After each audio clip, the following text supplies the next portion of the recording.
श्री राम कथा हिंदी, वाल्मीकि रामायण से भाग। श्री राम कथा भूमिका। अखिल हेय प्रत्यय यानी अपरमात्मा, पुरुषोत्तम गुण गुण निलय, कौशल्यानंद नंदन, परम ब्रह्म, परम सौंदर्य माधुर्य लावण्य सुधा सिंधु, परम आनंद रसार सरोवर समुद्भूत पंकज, कौशल्या आनंद वर्धन अवध नरेंद्र नंदन, श्री रघुनंदन विदेह वनस वैजयंती जनक नरेंद्र नंदिनी, भगवती भास्वती पराम्बा जगदीश्वरी माँ सुनैना की आंखों की पुतलिका, विदेहजा जनकजा जनकादिराज तनया, जनकराज किशोरी वैदेही मैथिली, श्री राम प्राण वल्लभी श्री जानकी जी, इन दोनों युगल श्री सीता रामचंद्र र भगवान के चरण कमलों में कोटि कोटि नमन, नतमस्तक वंदन एवं अभिनंदन। चारों भैया और चारों मैया को कोटि कोटि प्रणाम। अनंत बलवंत गुणवंत श्री हनुमान जी महाराज के चरणों में बारंबार नमस्कार समुपस्थित। भगवत भक्त श्री राम कथ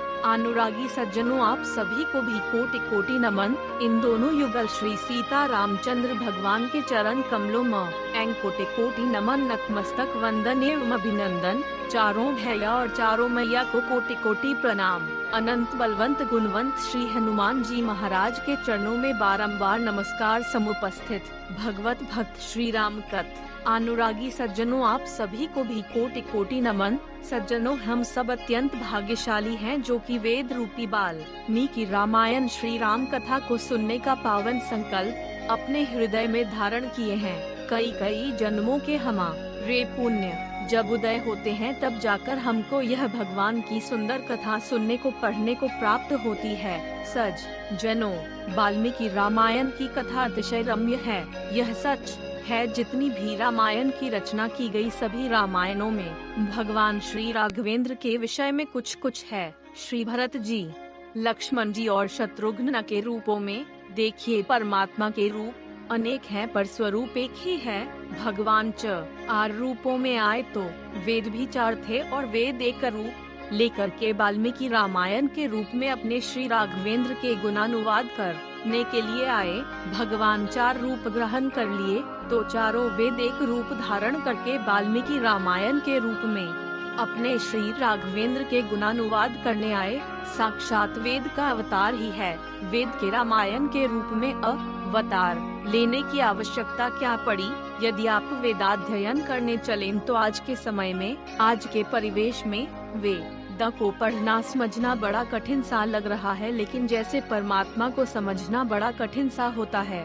भगवान के अवतार के बिना उनके विज्ञान को समझा नहीं जा सकता, उसी प्रकार जब तक वेद का अवतार नहीं हुआ तब तक वेद को भी ठीक से समझ पाना बड़ा कठिन था। तो जैसे भगवान अवतार लेकर इस धरा पर आए तो सबके लिए सरल हो गए, सहज हो गए।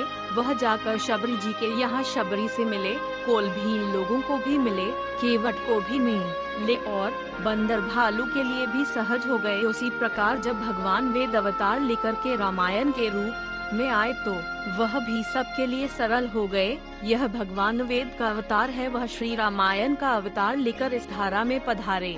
जीवन में ज्ञान की कितनी उपयोगिता है इसको बताने की जरूरत नहीं है, और वेद का अर्थ ही होता है ज्ञान की राशि, ज्ञान का पुंज। विद ज्ञाने धातु से वेद शब्द निष्पन्न होता है, लेकिन हम अल्प ज्ञानी जीव जो वेद को नहीं समझते, वेद को सरलतम ढंग से समझाने के लिए दो प्रकार के ग्रंथों की रचना हमारे यहाँ हुई।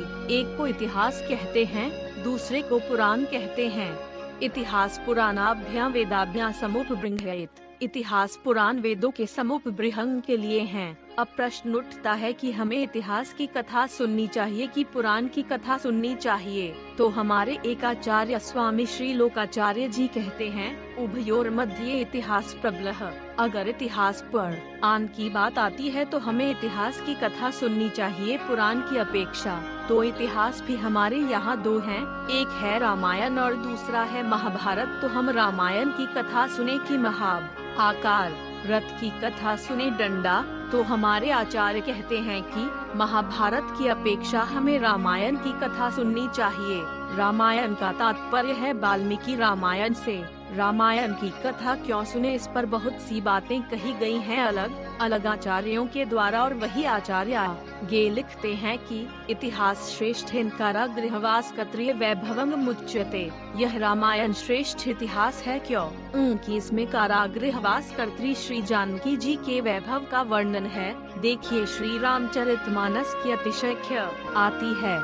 वर्तमान में यदि रामचरितमानस में रामचरित्र की प्रधानता है तो महर्षि वाल्मीकि लिखते हैं काव्यं रामायणं कृत्स नंग सीताया चरितं महत् कि वाल्मीकि रामायण में श्री सीता जी के चरित्र की प्रधानता है और सीता जी के वैभव का वर्णन होने के कारण यह रामायण श्रेष्ठ इतिहास है। किस वैभव का वर्णन है तो देखिए, एक ही मात्रा श्री राम का जानकी जी से 3 विश्लेष हुआ, 3 वियोग हुआ। पहला वियोग दंडकारण्य में, दूसरा वियोग भगवान ने जब जानकी जी को पुनः वन भेजा था और वह महर्षि वाल्मीकि के आश्रम में रहीं, और तीसरा वियोग हुआ श्री जानकी जी जब धरती के भीतर प्रविष्ट हो गई थी। यह 3 वियोग हुए और हमारे आर्यों ने कहा है तीनों वियोग 3 कारण से हुए। प्रथम वियोग कृपा पक्ष को प्रकाशित करने के लिए है, दूसरा वियोग पारतंत्र को प्रकट करने के लिए और तीसरा वियोग अनन्यार्हत को प्रकट करने के लिए है। दंडा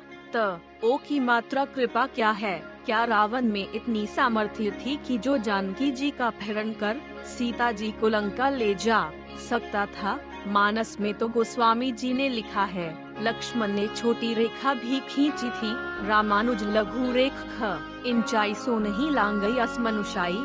रावण में इतनी सामर्थ्य भी नहीं थी कि जो लक्ष्मण जी के द्वारा खींची गई छोटी सी रेखा का उल्लंघन कर सके, तो क्या वह जानकी जी का अपहरण करने में समर्थ था? तो हमारे आचार्य कहते हैं जानकी जी जानबूझकर केला उनका में गई, क्योंकि कहा कि दुष्टों का उद्धार कराने के लिए गई। डंडा देखिए, अनुकूलस्य भक्ति प्रातिकूलस्य मुक्ति। हमारे आचार्यों ने कहा जो भगवान के अनुकूल होते हैं उसे भक्ति देते हैं और जो प्रतिकूल होते एक ही मात्रा है उन्हें मुक्ति देते हैं। आगे की कथा अगले भाग में पढ़ें। राम कथा के सभी भागों की लिस्ट देखें।